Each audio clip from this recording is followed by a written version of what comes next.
जय हिंद दोस्तों। मैं विकास भारद्वाज एक बार फिर आप सभी का मेरे इस वीडियो में स्वागत करता हूं। आज के इस वीडियो में हम लोग रेलवे एक्ट 1989 को देखेंगे आरपीएफ एसआईपीएफ एलडीसी की तहत।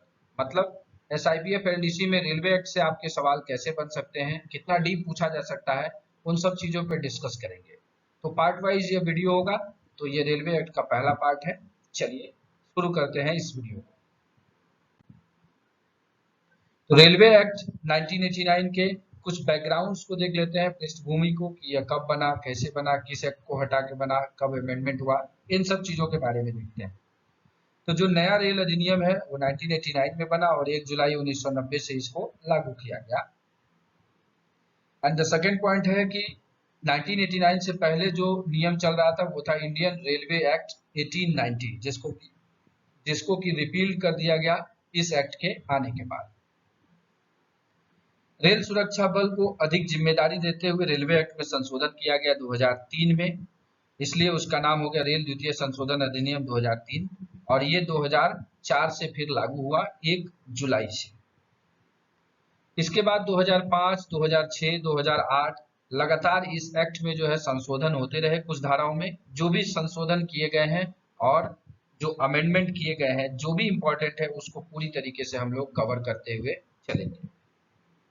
एंड लास्ट में प्रिंसिपल एक्ट किसको कहा गया? रेल अधिनियम 1989 जो है ये प्रिंसिपल एक्ट है अभी, और इसी को हम लोग पूरी तरीके से कवर करेंगे। अब जो रेलवे एक्ट 1989 है इसमें क्या क्या चीजें हैं? तो इस रेलवे एक्ट में टोटल जो है 16 अध्याय हैं और उन 16 अध्यायों में 200 धाराओं का जिक्र है। लेकिन हमें 200 धाराओं को नहीं पढ़ना है, ना ही 16 अध्याय को पढ़ना है। जो महत्वपूर्ण चीजों को पढ़ना है वो हम यहाँ पर आपको बताते हैं। तो सबसे पहले जो इंपॉर्टेंट चैप्टर्स जो हमको कवर करने हैं, सबसे पहले चैप्टर 1 तो आपको कवर करना ही करना है, जिसमें कि प्रीलिमिनरी प्रारंभिक, इसमें एक्ट के बारे में और डेफिनेशंस के बारे में बताया जाता है, उसको हम लोग। इसके बाद हम लोग चैप्टर 7 में चलेंगे, ट्रिब्यूनल्स के बारे में देखेंगे। इसके बाद जो इम्पोर्टेंट है वो है चैप्टर 8, कैरेज ऑफ पैसेंजर, कि पैसेंजर को कैसे रेलवे कैरेज मतलब एक जगह से दूसरे जगह तक ढोती है, ले करके जाती है, उन सब चीजों के बारे में। फिर चैप्टर 9 में हम लोग चलेंगे कैरेज ऑफ गुड्स, कि कैसे सामान को रेलवे ढोती है, कहाँ से किस प्रकार ले जाती है, किस सामान को ले जाएगी, किसको नहीं ले जाएगी, किसमें क्या होगा, उन चीजों के बारे में। इसके बाद चैप्टर 13 में हम लोग देखेंगे liabilities of railway administration for death and injury to passengers due to accident. अगर एक्सीडेंट के कारण जो रेलवे एडमिनिस्ट्रेशन किस प्रकार से जो है डेथ एंड इंजरी के केसेस में क्या क्या दायित्व लेती है, जो कि बहुत ही महत्वपूर्ण है। अभी हाल फिलहाल में एक रेलवे इंसिडेंट भी हुआ है बालासोर में, तो इन चीजों को हम लोग ध्यान से देखेंगे। एंड जो लास्ट इंपॉर्टेंट है वो है चैप्टर 15, पेनाल्टीज एंड ऑफेंसेस के बारे में कहाँ पर बताया गया है, उन चीजों को। तो ये सारा चीज हम लोग पार्ट वाइज इसको कवर करेंगे। तो आज की इस वीडियो में हम लोग प्रीलिमिनरी पार्ट को, चैप्टर 1 को पूरा कंप्लीट करते हैं और देखते हैं कि उसमें क्या कुछ इंपॉर्टेंट है। उस प्रीलिमिनरी पार्ट को कंप्लीट करने से पहले आप लोगों के लिए एक इंपॉर्टेंट नोटिस है। इंपॉर्टेंट नोटिस ये है कि आरपीएफ एलडीसी जो एसआईपीएफ है उसकी घोषणा हो गई है। इसके लिए आरपीएफ एलडीसी ऐप हमने पहले ही लॉन्च कर रखा है और वहां पर आपको कोर्सेज और मॉक टेस्ट मिल जाएंगे। वहां पर आपको क्या मिल जाएंगे? आरपीएफ रूल 72 रीजनिंग कोर्स वाले सेक्शन में, और आरपीएफ रूल 72 फुल कोर्स, ये कोर्सेज के सेक्शन में मिलेंगे। और मॉक टेस्ट के में आपको एक डेमो टेस्ट है जिसको कि आप आसानी से फ्री में अटेंड कर सकते हैं, और दूसरा है आरपीएफ रूल 72 का फुल मॉक टेस्ट है जिसको कि आप इनरोल कर सकते हैं। तो ये दोनों चीज जो है आपको इनरोलमेंट बेसिस पर है। लेकिन एक चीज ध्यान रखिएगा इनरोलमेंट करने से पहले, कि अगर आपको लगता है कि आपकी तैयारी काफी बेहतर है तो आप इन चीजों को इनरोल करने की कोई आवश्यकता नहीं है, आप उसे इनरोल मत करिएगा। लेकिन अगर आप तैयारी में थोड़ी बहुत आपको डाउट लग रहा है या कुछ ऐसा लग रहा है तो आप कोर्सेज में इनरोल करिए और मॉक टेस्ट में इनरोल करिए। कोर्सेज में इनरोल नहीं कर रहे हैं तो आप अगर तैयारी को आंकना चाह रहे हैं तो मॉक टेस्ट में इनरोल कर लीजिए, और अगर आपको इन चीजों की आवश्यकता नहीं है तो सख्त हिदायत है कि आप इसमें इनरोल ना करें, क्योंकि अगर आपको आपके ऊपर पूरी तरीके से भरोसा है तो उस भरोसे को बनाए रखिए, आपको सफलता जरूर मिलेगी। अब चलते हैं कि अगर आरपीएफ रूल 72 में अगर आप इनरोल करते हैं तो आपको क्या क्या चीज वहां मिलेगा। तो आरपीएफ रूल 72 का जो एसआईपीएफ एलडीसी का एग्जाम है जो कि एएसआई के लिए भी आपको काम करेगा, दोनों में ये मास्टर कोर्स है। वहां पर आपको रीजनिंग के वीडियोस मिल जाएंगे, मैथ्स के वीडियो मिल जाएंगे, जनरल अवेयरनेस के वीडियो मिल जाएंगे, प्रोफेशनल नॉलेज का जो सब्जेक्ट है उससे संबंधित वीडियोस और ऑफिशियल लैंग्वेज से संबंधित वीडियोस मिल जाएंगे। और ये सारे डिटेल्ड वीडियो मिलेंगे जो मैं इस वीडियो में आपको पढ़ा रहा हूँ। इसी प्रकार से वहां पर एक एक छोटी छोटी बिंदुओं को मैं डिटेल वहां पर बना रखा है वीडियोस के फॉर्म में, आप उसको देख करके नोट्स बना लेंगे तो आपकी तैयारी बहुत अच्छी हो जाएगी। तो अगर आपको लगता है तो एनरोल करिएगा, अगर नहीं लगता है तो आप उसमें एनरोल ना करें, क्योंकि आवश्यक नहीं है इसमें सभी को एनरोल करना। तो चलिए हम लोग इस पार्ट को छोड़ करके अब आते हैं नेक्स्ट डिटेल वीडियो पर। तो रेलवे एक्ट के प्रीलिमिनरी पार्ट को हम लोग कवर कर रहे हैं इसमें। तो प्रीलिमिनरी जो है वो चैप्टर 1 में है, प्रारंभिक। अब इसमें क्या कुछ बताया गया है, इसमें सेक्शन 1 में है शॉर्ट टाइटल एंड कमेंसमेंट के बारे में, संक्षिप्त नाम और प्रारंभ के बारे में। तो इस एक्ट का नाम होगा रेलवे एक्ट 1989 और ये लागू होगा कब से, जो गैजेटी में प्रकाशित किया गया है तब से। तो हमने पहले ही आपको बता दिया है 1 जुलाई 1990 से जो है इसको लागू किया गया है।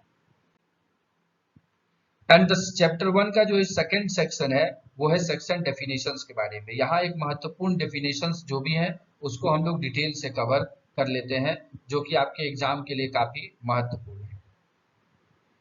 तो सबसे पहला जो इंपॉर्टेंट है वो है सेक्शन 2 के क्लॉज 1 में ऑथराइज्ड। प्राधिकृत कौन है, तो प्राधिकृत का मतलब है रेलवे एडमिनिस्ट्रेशन से, जो रेल प्रशासन द्वारा जिसको प्राधिकृत किया गया है दैट इज कॉल्ड ऑथराइज्ड।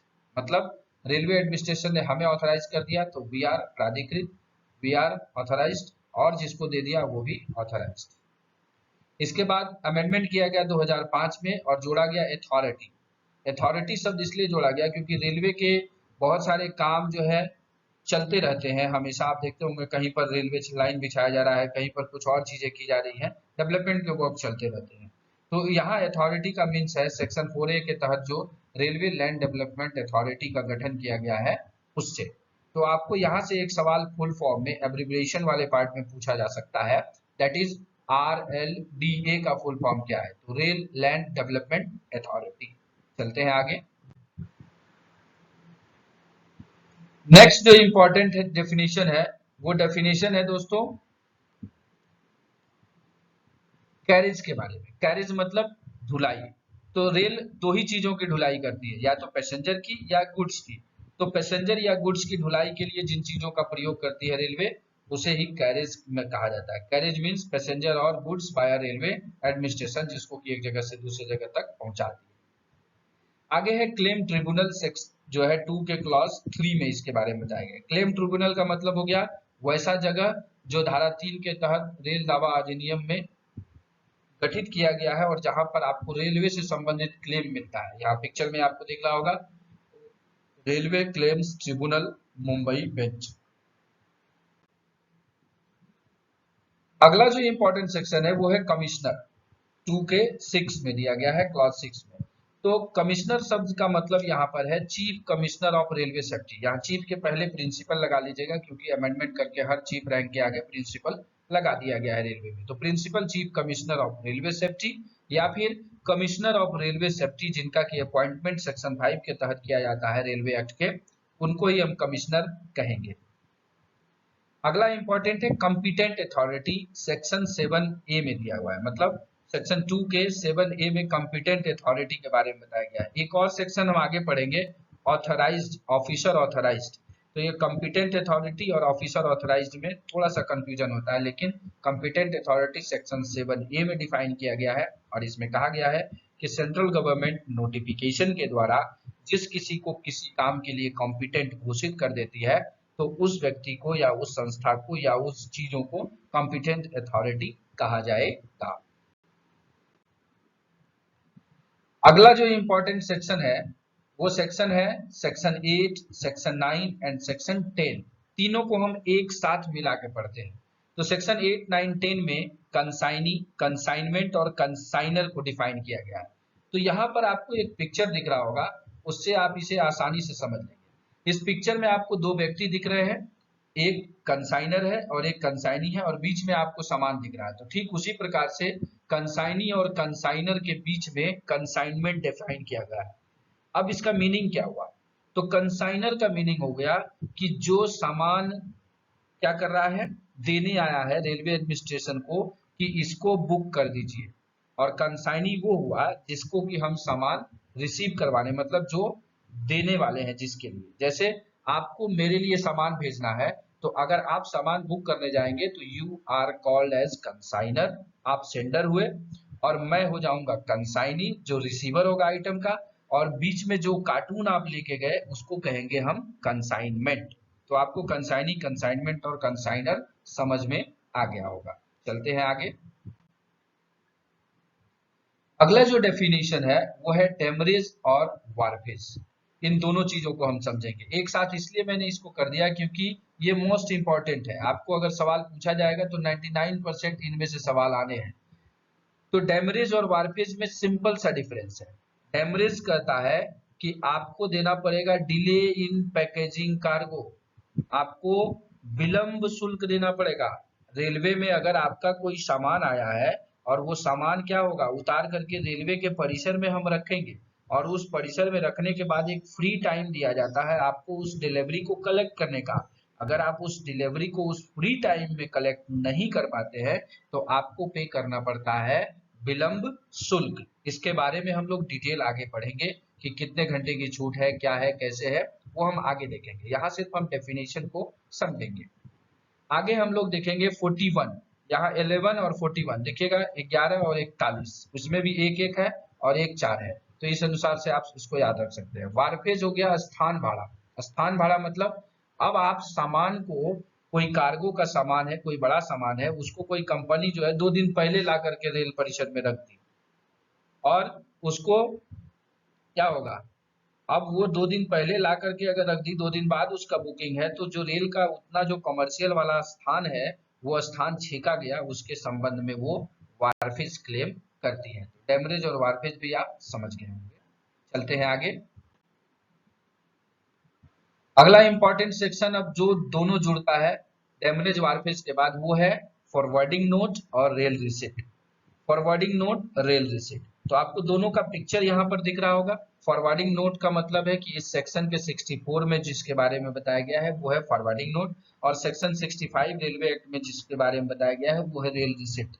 लेकिन सिंपली अगर समझें तो जिसमें आप सामान का डिक्लेरेशन लिख के देते हैं that is called forwarding note, और जिस पर कि आपका सामान बुक हो जाता है किसी को देने के लिए that is called rail receipt. Railway रसीद या रेल रसीद उसको कहा जाए।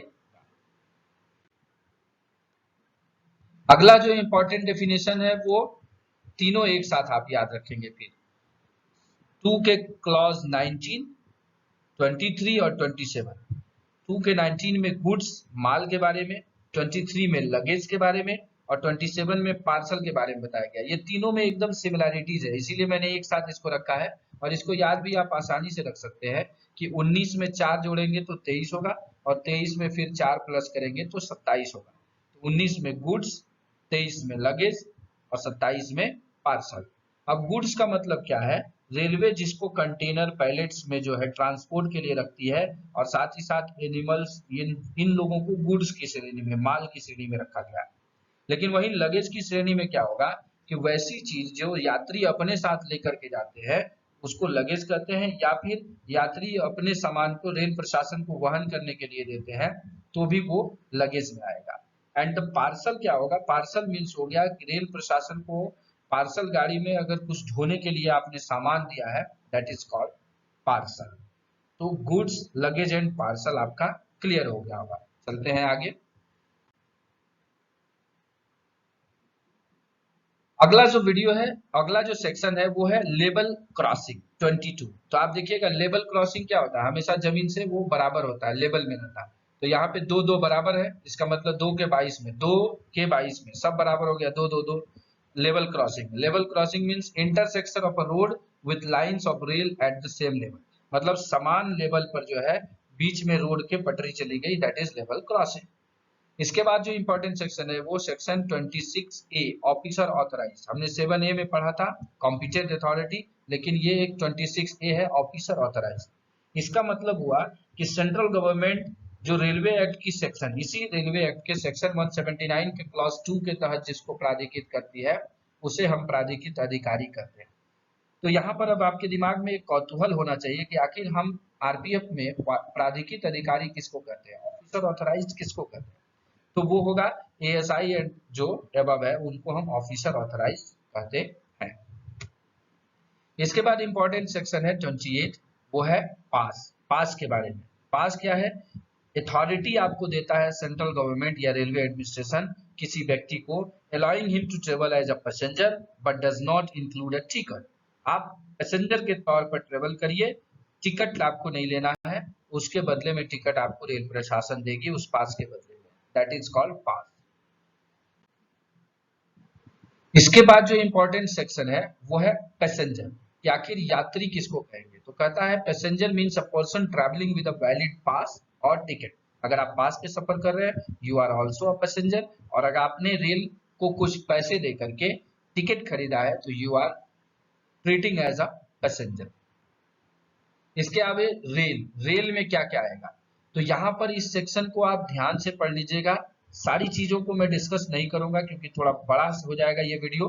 तो रेल के अंतर्गत क्या कुछ कवर होगा यहाँ पर लिखा गया है।